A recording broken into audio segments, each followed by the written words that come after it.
Hoje, para essa nossa terceira sessão, eu quero conversar com essa amada igreja sobre como despertar em tempos de crise. Você poderia repetir o tema dessa mensagem comigo? Vamos lá, 1, 2, 3. Como despertar em tempos de crise. Abra sua Bíblia comigo em Isaías, capítulo de número 6. Vamos ler esse texto tão estimado, tão conhecido e precioso, a partir do verso de número 1, do verso 1 ao verso de número 8. Quem encontrou pode dar um glória a Deus? Ah, você foi rápido. Quem não encontrou pode dar um aleluia. Glória a Deus. Para nós ganharmos tempo, se você tiver qualquer dificuldade, não conseguir abrir ainda e quiser acompanhar com a gente no telão, vamos ler, e diz assim a palavra do nosso Deus. Isaías 6, a partir do verso 1.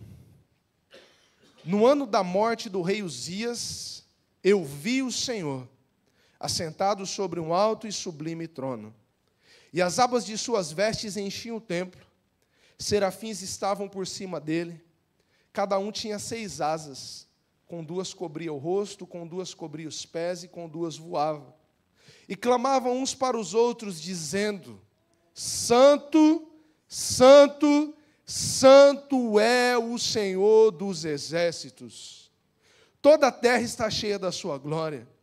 Os umbrais das portas se moveram com a voz do que clamava, e o templo se encheu de fumaça. Então eu disse: ai de mim, estou perdido, porque sou homem de lábios impuros e habito no meio de um povo de lábios impuros, e os meus olhos viram o Rei, o Senhor dos exércitos. Então dos serafins voou para mim, trazendo na mão a brasa viva que havia tirado do altar com uma pinça.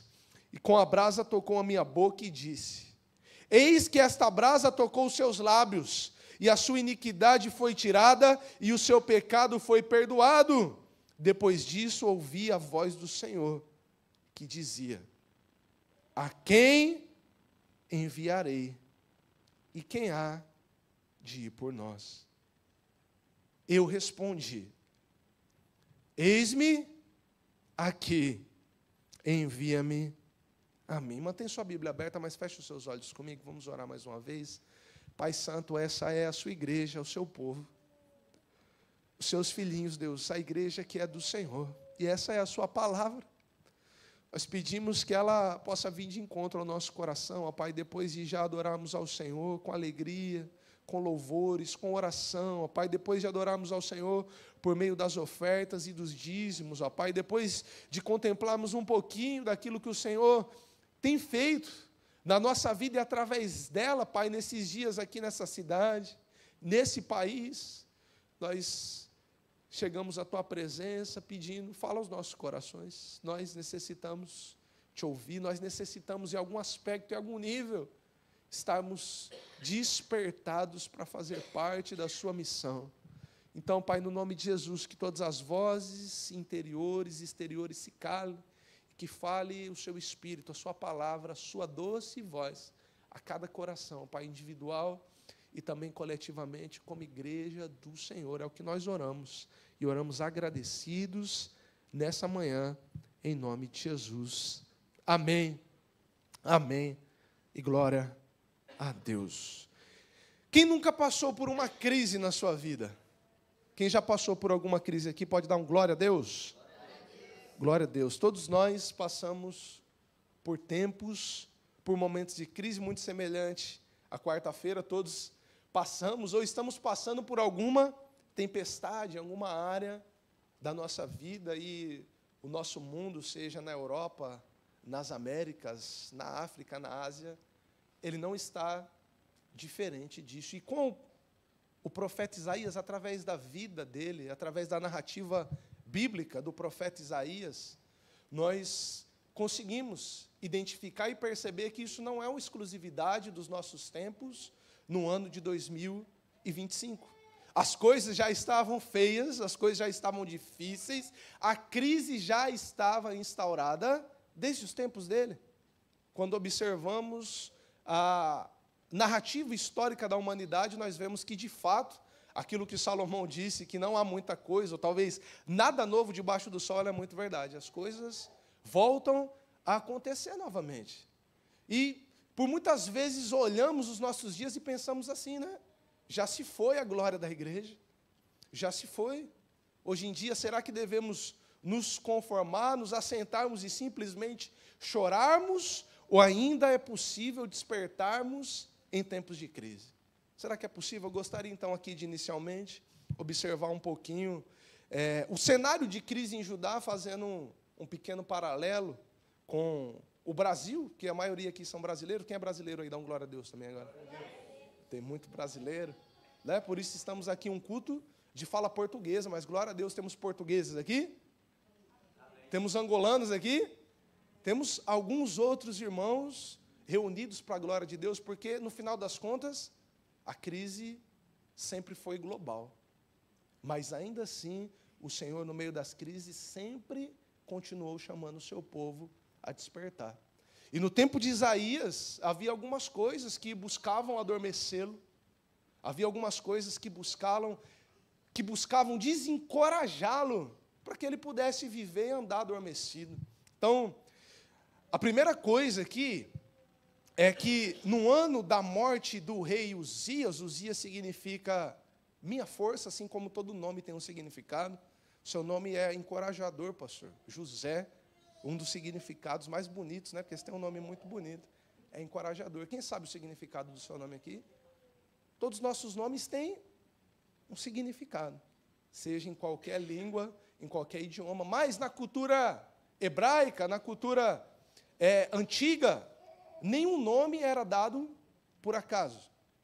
Hoje em dia, às vezes, um pai, né, uma mãe acha esse nome bonitinho, vou colocar esse, sem saber o que significava. Mas Uzias tinha esse significado de ser minha força. E o que a Bíblia está trazendo para nós é que uma crise está se instaurando sobre Judá. Quando Isaías vem narrando aquilo que está acontecendo e diz que no ano da morte do rei Uzias, ele vê o Senhor, ele está mais ou menos dizendo algo do tipo: no ano em que as minhas forças se foram, no ano que as minhas forças morreram, no ano em que um rei que havia governado Judá 52 anos com estabilidade e êxito, criando armas de guerra, sendo bem-sucedido em direcionar o povo com justiça, com paz, ele morre, se instaura uma crise endêmica e pandêmica sobre Judá. Isso acontece porque Uzias, mesmo tendo caminhado muito bem, ao final da sua vida, ele desobedece ao Senhor, tentando realizar uma atribuição e uma tarefa que era destinada somente aos sacerdotes, queimar incenso no templo. E ele é punido com uma lepra gravíssima. Nós vemos no segundo livro das Crônicas, a sua morte sendo narrada no capítulo de número 26, e com a sua morte um vácuo de liderança enorme, porque depois de Uzias, que foi um rei justo, e a Bíblia vai dizer que quando o rei é justo, a nação vive em paz, vive em harmonia, ela prospera. Vão se levantar sobre Israel líderes desastrosos, que oprimiam o povo, que desviavam a nação, que abusavam do poder, que plantavam corrupção em cada esfera do reino. Mas, será que estamos falando do Brasil? Ou será que a palavra de Deus, de fato, como Spurgeon dizia, é mais atual do que o jornal que vai circular amanhã? Porque, segundo dados atualizados, hoje na Inglaterra e na Europa, vemos também uma crise de confiança nos políticos e nas instituições. No Reino Unido, o índice de percepção da corrupção em 2024 bateu 71% numa escala de 0 a 100, sendo a pontuação mais alta já registrada no ranking, de 180 países, segundo o portal de transparência britânico. Segundo pesquisa do Ipsos Index, os políticos continuam sendo a profissão menos confiável no Reino Unido. A confiança dos políticos caiu cerca de 12% somente no próximo ano. E a população já está preocupada com o cenário político. Perceba, aqueles que são escolhidos pelo povo para poder legislar, para poder governar, para poder julgar, estão se tornando globalmente Aqui, ali e acolá. Os protagonistas de esquemas de corrupção sem precedentes. Vivemos também uma crise política. E quando o rei Uzias morre, não é instaurada somente uma crise política, senão uma crise econômica também. Em Judá, os ricos acumulavam ainda mais riqueza, enquanto os pobres eram esmagados. Líderes faziam alianças com juízes para manipular leis, para tirar vantagem dos indefesos. Órfãos e viúvas, que é uma da forma de pior exploração na face da terra, o profeta Isaías vai denunciar a exploração contra esses. Quando vamos para o capítulo 10, Isaías, verso 1 e 2, Isaías está condenando e dizendo assim: ai dos que decretam leis injustas, dos que escrevem leis de opressão para privarem os pobres da justiça, para roubarem os órfãos. É endêmico, é pandêmico, mas no nosso país, no país de origem da maioria de nós aqui, quantos escândalos, meus irmãos. Mensalão, Petrolão, Lava Jato, orçamento secreto, desvios na pandemia, e eu trabalhava na área de saúde, então eu não falo como quem ouviu uma coisa. Eu vi coisas terríveis, povo sendo oprimido, dinheiro sendo desviado aos borbotões dos mais pobres e dos mais indefesos, enquanto a humanidade mais precisava de ajuda. Pelo amor ao dinheiro, muitas pessoas estavam praticando a injustiça. Mas não somente no Brasil, 75% dos britânicos hoje acreditam que a economia vai piorar no próximo ano. Apenas 7% tem uma expectativa de melhora, o pior índice registrado desde 1978. Vivemos em um mundo em crise política, em crise econômica, mas, começando a funilar e trazer as coisas mais para perto de nós, não é só na alta cúpula que existe corrupção, não. Você provavelmente deve conhecer algum amigo, colega no trabalho, que frauda o seu ponto. Tem que trabalhar 8, 9, 10 horas por dia, mas ele dá um jeitinho. Ele dá um jeitinho. A paz de família, que para buscar uma melhor estabilidade no seu lar, eles dão um jeitinho de fazer alguma internet a gato, uma água, alguma coisa, de sonegar algum imposto com a maior naturalidade. Aquilo tem que ser pago, tem que ser feito, é o que é justo, mas acabamos dando um jeitinho. E o problema vai além do bolso, porque a crise no tempo de Isaías não era só política e econômica. A crise na humanidade, ela é moral. O povo de Judá vivia uma completa inversão de valores. É por isso que os ais de Isaías são grandes nos primeiros capítulos, nos 5 primeiros. Mas no capítulo 5, verso de número 20, nós encontramos, por exemplo, Isaías nos dizendo: ai dos que o mal chamam de bem, ao bem chamam de mal, que fazem da luz escuridão e da escuridão luz, que põem o amargo por doce e o doce por amargo. A raiz de todas as crises, sejam políticas, sejam econômicas, é um pouco mais profunda. A raiz é moral. É por isso que o profeta Oséias, contemporâneo de Isaías, vai denunciar no capítulo 14, verso de número 1 do seu livro: volte-se, ó Israel, para o Senhor, o seu Deus, porque você caiu por causa do seu pecado. O país que nós amamos, o Brasil, é conhecido por coisas tão difíceis no mundo, tão difíceis. A corrupção é endêmica e pandêmica. O Brasil é campeão na produção e no consumo de cachaça. Quase 2 bilhões de litros de cachaça são produzidos por ano. No narcotráfico, 72 facções atuam no nosso país, no país do nosso coração. A sensualidade é desenfreada. O mundo vê o Brasil como o país do samba e do carnaval. A parada LGBTQIA+, a maior delas acontece em São Paulo, na Avenida Paulista. O brasileiro é conhecido no mundo, e eu sei que alguns países já olham com um olhar bem diferente por causa do seu jeitinho de querer levar uma vantagem em tudo. A famosa lei de Gerson. Se você puder levar uma vantagem, leva. Não fica para trás.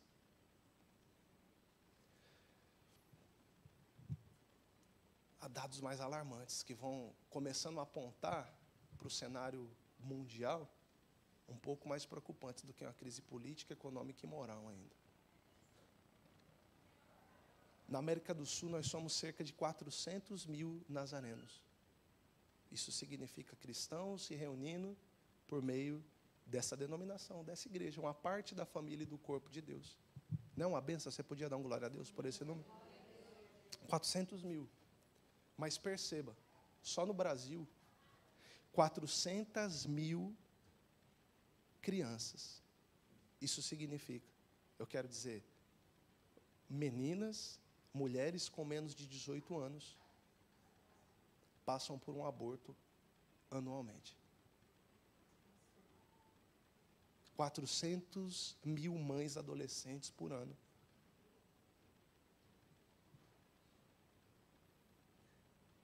Chegam a formar uma vida no seu ventre. Enquanto os discípulos de Jesus não conseguem gerar uma nova vida.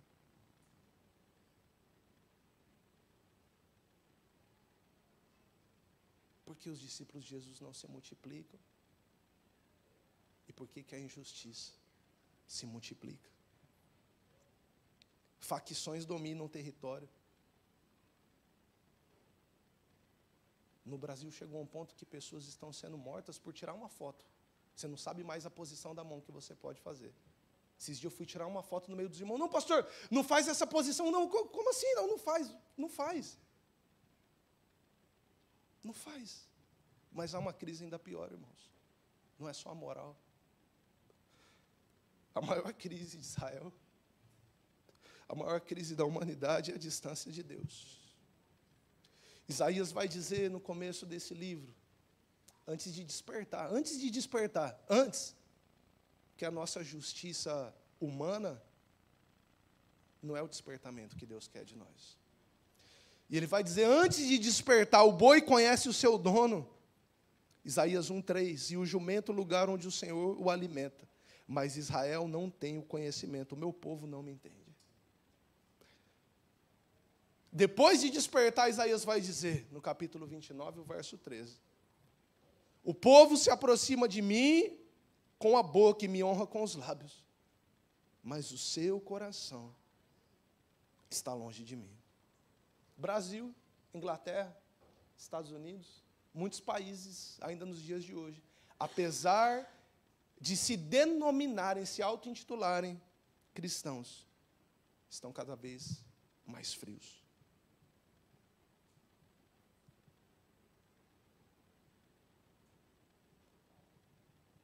O Brasil agora acabou de passar, 12 de outubro, um feriado nacional, pensando que um Deus feito por mãos de homens pode proteger uma nação, auto-intitulada. Um pedaço de barro encontrado no rio como a protetora de uma nação. Esses irmãos realmente são difíceis, né? Não. Muitos cultos dentro de igreja evangélica hoje estão invocando espíritos enganadores, cultos sincréticos, sem discernimento. E pastores que são chamados por Deus para cuidar das ovelhas, para direcionar o rebanho, têm deixado de pregar a verdade porque se aproximam de políticos e de artistas e trocam a palavra de Deus por promessas vazias que não provêm da cruz, que não provêm das Escrituras, que não provém de Deus. Igrejas, infelizmente, viraram negócios. Tem área VIP, tem um grande marketing, há muitas vendas dentro, mas não tem mais doutrina, não tem mais cruz, não se fala mais em arrependimento, não há mais graça que transforma, não há mais ética que é o sal da terra e a luz do mundo.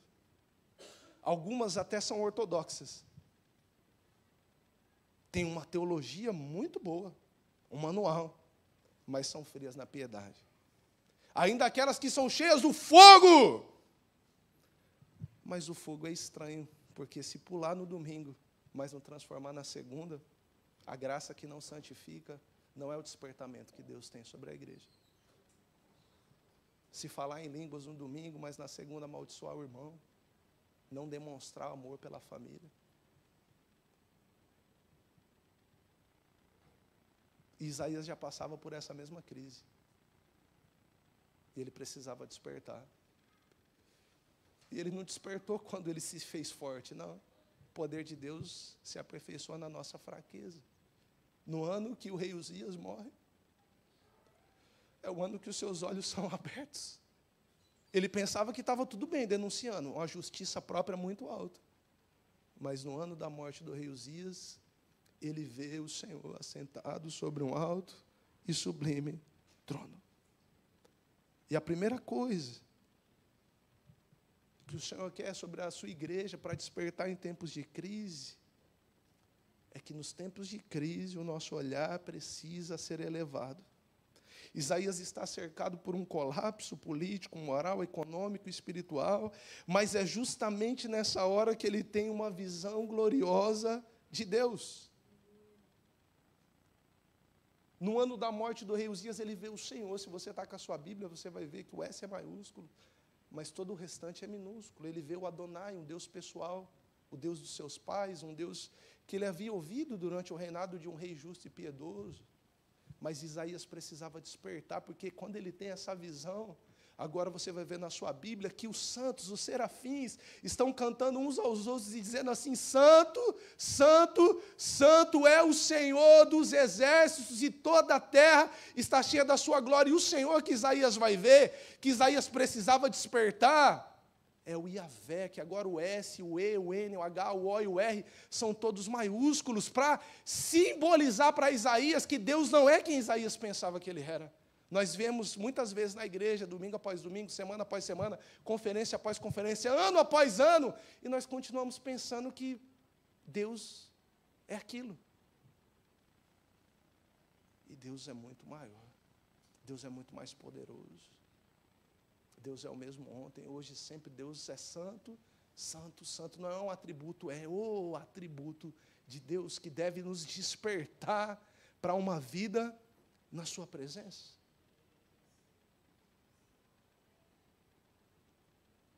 Judá está em crise, mas Isaías olha para o alto e vê que o trono de Deus continua ocupado. E ver o Senhor no trono diante das crises é saber que elas não cancelam a soberania divina. Deus não perde o controle do que está acontecendo na história. O céu continua sendo governado mesmo quando a terra e as circunstâncias ao nosso redor estão desmoronando. Quando nós olhamos para cima, da onde vem o nosso socorro, nós voltamos a crer, nós voltamos a confiar, nós voltamos a nos alinhar, a nossa fé é restaurada quando a nossa visão é restaurada. Precisamos despertar, porque às vezes está muito embaçado. Os nossos pensamentos, o nosso olhar, a nossa atitude, a nossa vida refletem somente uma vida na terra.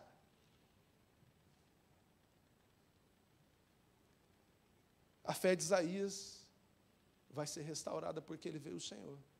Esse é o primeiro passo para nós despertarmos em tempo de crise. Esses dias, ainda nessa sessão, na próxima, no treinamento, na nossa comunhão, nós precisamos ter uma visão maior do Senhor.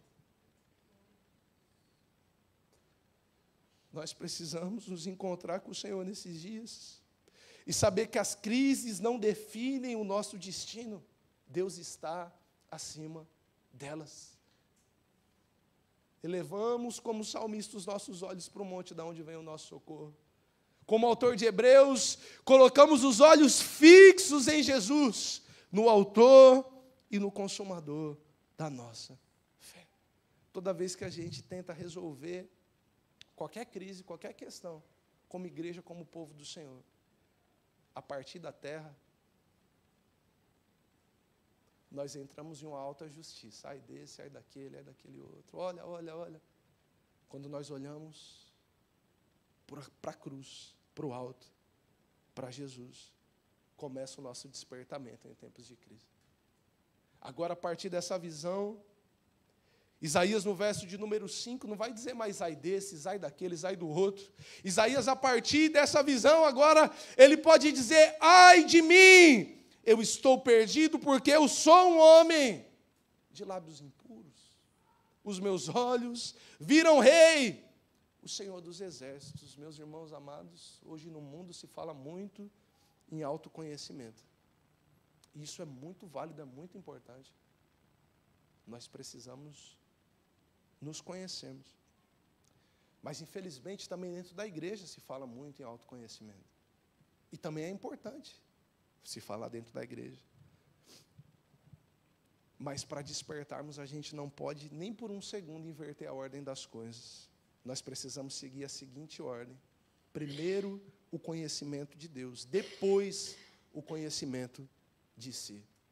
Isaías, no capítulo 5, antes do conhecimento de Deus, antes de despertar, disse, ai dos gananciosos, ai dos beberrões, ai dos injustos, ai dos moralmente corrompidos, ai dos soberbos, ai dos farristas. Mas depois que Isaías desperta,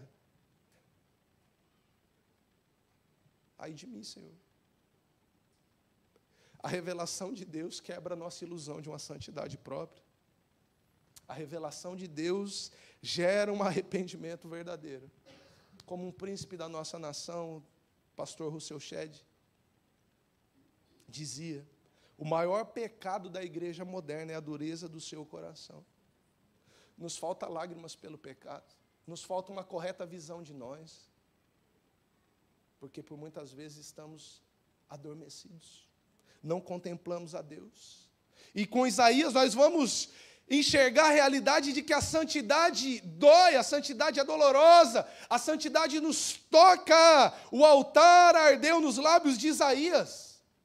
Muitos querem servir ao Senhor, fazer o ministério, ser usados na igreja de Deus. Glória a Deus, nós somos chamados para isso. Mas antes de haver fogo no nosso ministério, o altar, o fogo de Deus precisa queimar os nossos lábios, precisa queimar o nosso coração, precisa abrir os nossos olhos, precisa transformar a nossa mente.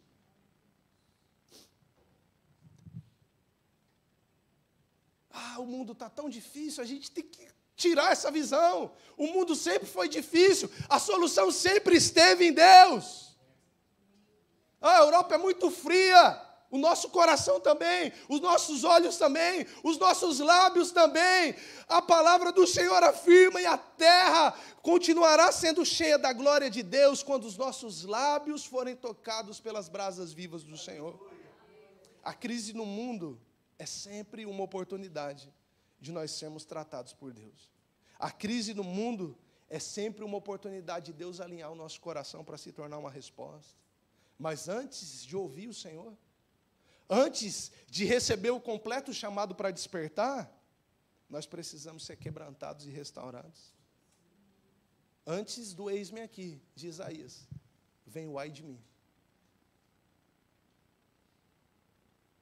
Antes de qualquer servo, serva do Senhor, obreiro, ministro, pastor, líder, poder dizer, Senhor, pode contar comigo, eis-me aqui, Senhor. Ele precisa dizer, ai de mim, Senhor. Quem sou eu, Senhor? Quem sou eu? Depois disso, Isaías vai despertar no tempo de crise na sua geração, para ser usado pelo Senhor.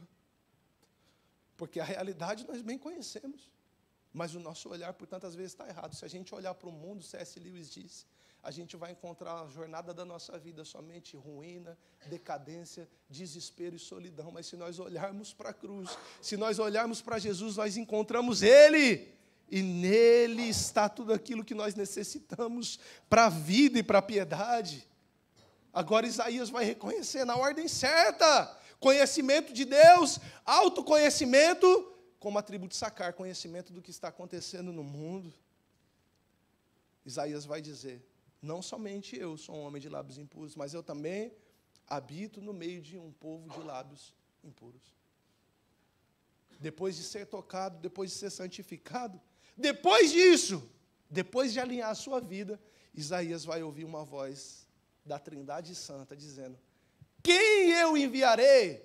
Quem há de ir por nós? Alguém desperto para responder esse chamado? Alguém acordado para poder responder essa nobre tarefa? Isaías percebe o estado espiritual do seu povo, mas agora não como um crítico, agora com seus olhos curados. Eles viram o Rei, o Senhor dos Exércitos. Isaías percebe a realidade ao seu redor, mas agora não com o coração endurecido, com o coração quebrantado.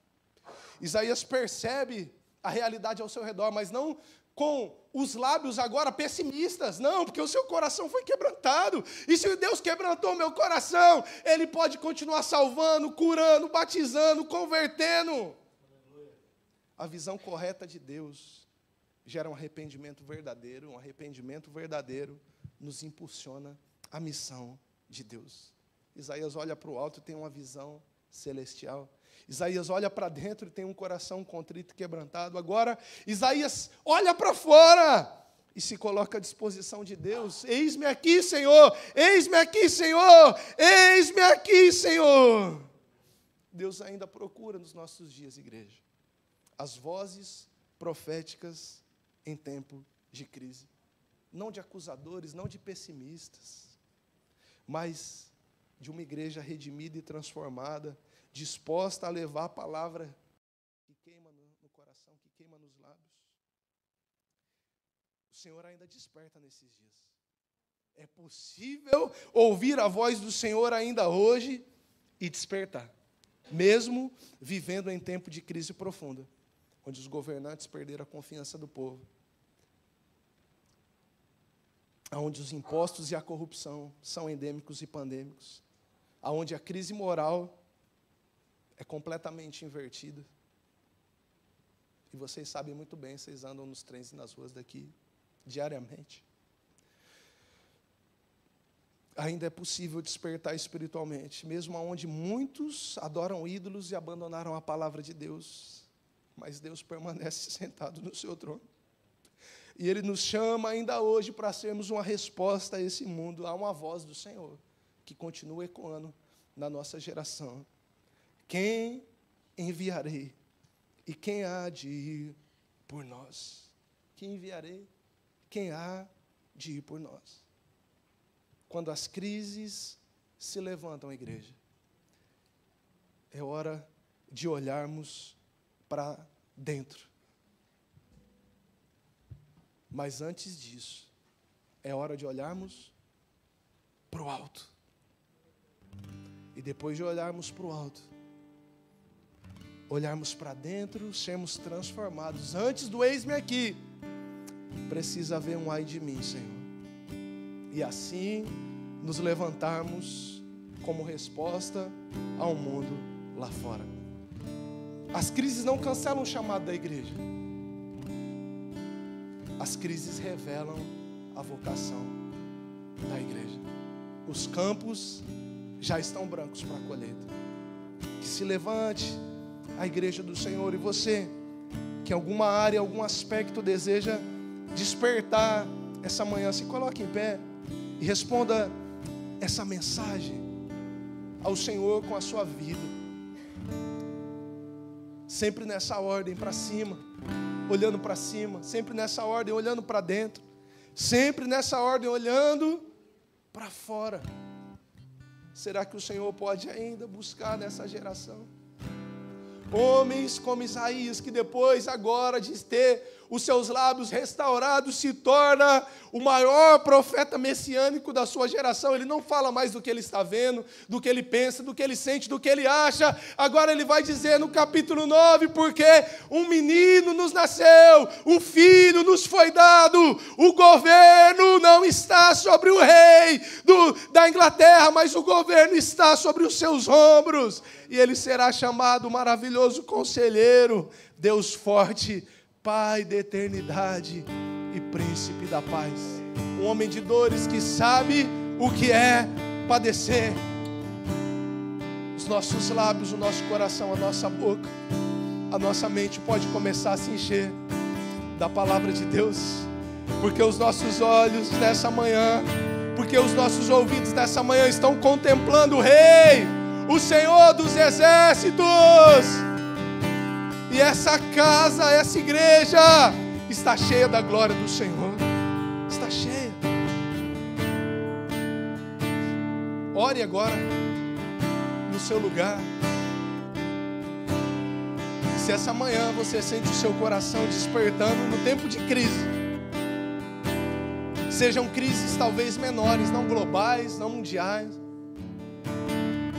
mas crises familiares, crises existenciais, crises pessoais, crises da mente, crises do coração, crises de relacionamento, crise na comunidade local. Coloque a mão sobre o seu coração. Faça uma aliança essa manhã com o Senhor. Faça uma aliança.